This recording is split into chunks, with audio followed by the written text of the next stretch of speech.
Well, hello from southern Japan. Today we're going to be potting up some cycads, and I'm going to show you how I do that. First of all, let's look at some of the materials I'm using. First, here is a long fiber sphagnum moss that I'm going to use strictly for one species, Zamia pseudoparasitica. Next to it is carbonized bamboo culms, which are almost hollow. It's basically charcoal to kind of sweeten up the mix. Of course, there are the appropriate pots back there for potting the plants up.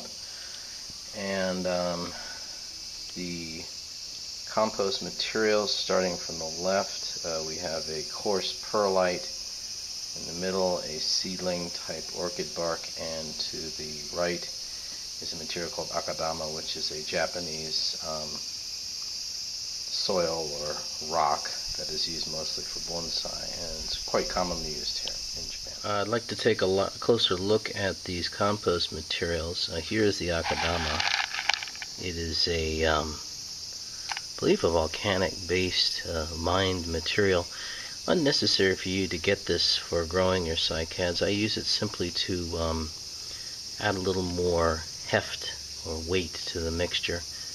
Pots don't blow away, but you could use similar substances from other sources. Here's the coarse perlite. It's very nice because it's very light, keeps the pots easy to move, and also creates a lot of air spaces, and yet retains water very nicely. And then finally, the orchid bark, which is great for its organic holding capacity, and a lot of the plants such as zamias, tropical zamias, appreciate this. As you can see, I use a totally soilless mix. Of course, the bark is going to break down over time, and that's a concern because as it breaks down, it acidifies and essentially becomes a composted topsoil.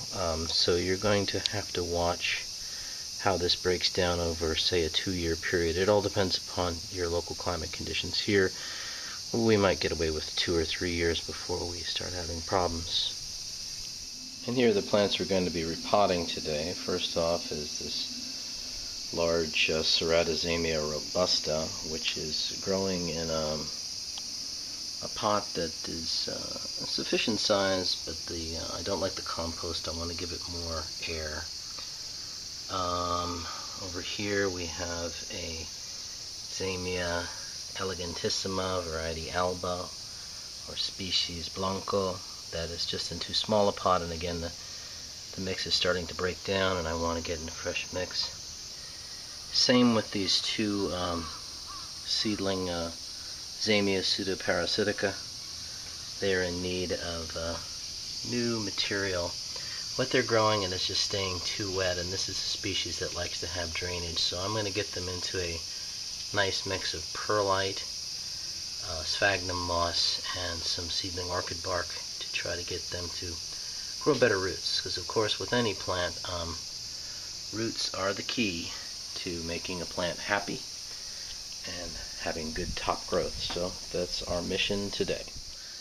I'm going to repot the Ceratizamia first, and so first I'll show you the material I'm using there. So here's the three mentioned mixes before, three mentioned compost, all mixed together.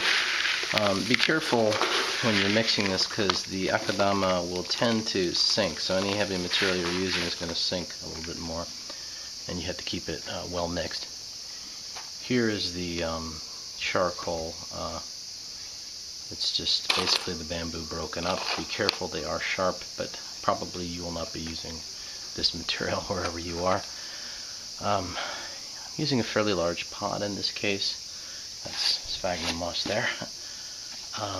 Very well drained, decent sized container. Should be good for the Ceratizamia. Okay, well, I'm going to expose the roots of this Ceratizamia. So let me knock off the old compost into this nasty old bucket and see what we got.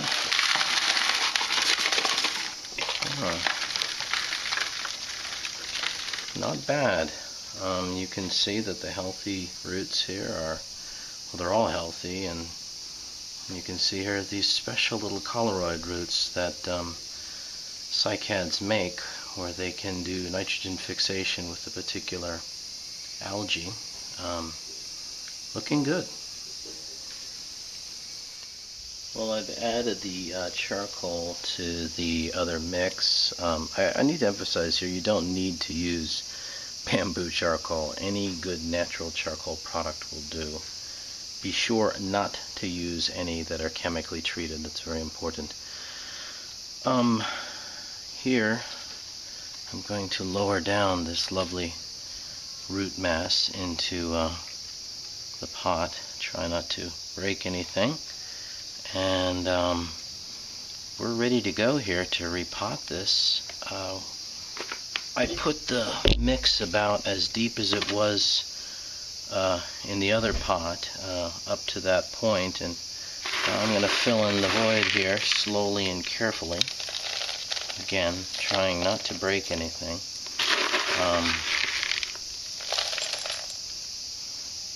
This is difficult. There we go. Okay. And just keep filling until you are to the surface. Be sure to support the plant while you're filling so as not to disturb the roots as much as possible. And watch out for those little colloid roots because they're rather brittle and can break off easily. Okay, here we go. Almost there. Yes, very good. The plant is pretty much ready to stand on its own now. You can do a little shakedown by tapping gently. And I think we're looking good here. I don't even think this plant's going to need to be staked. Adding just the last little bit. Try not to cover the caudex, the top, but you can fill it in a little bit. It's okay. It's not going to hurt anything.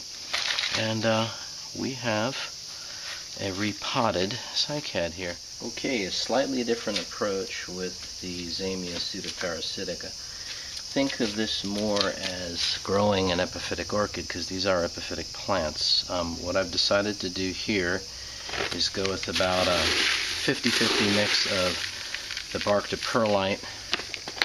I've taken the long fibered sphagnum and I've chopped it up with my hands. And the charcoal I'm going to use as a base.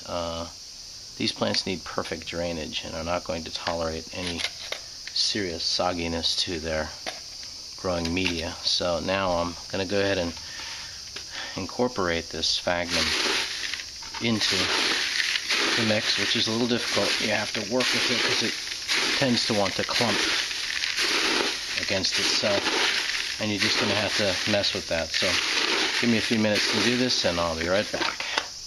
Okay, well, I have carefully removed all of the sphagnum moss, and again you can see the colloid roots that are forming here. It's a healthy little plant, but very young. Very beautiful root system. New live roots, so be very careful of these root tips when you're repotting.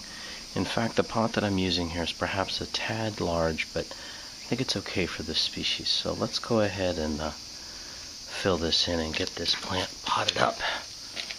Alright. Again, careful about the roots, carefully putting them in there, supporting the stem as you add the new compost around it. These are not terrestrial plants, so it's a slightly different set of concerns with these. The main thing you want to worry about with these plants is having perfect drainage. Some people say they grow them in pure sphagnum moss. I would not recommend that. Okay, I'm overfilling it a little bit, and this plant is looking like it's going to need some support until those roots take, so I'll have to go fashion a wire support to hold that caudex nicely into the ground. Let me just prop it up here and go get some wire. Okay, here I've fashioned a little wire support system that hopefully will clip nicely onto the ends of the pot and hold that caudex into place. So let me try it and see if I can get this to work. Might deform the pot a little bit, but the main thing is we want to get the plant secured. Hold on, let me more space here. Okay, whoops. Okay, tuck it in there. And tuck it in on this side. A little bit over. I think it's kind of bothering it. Just a minute. I'll push down, and that should hold it on that side. Let me see how that is.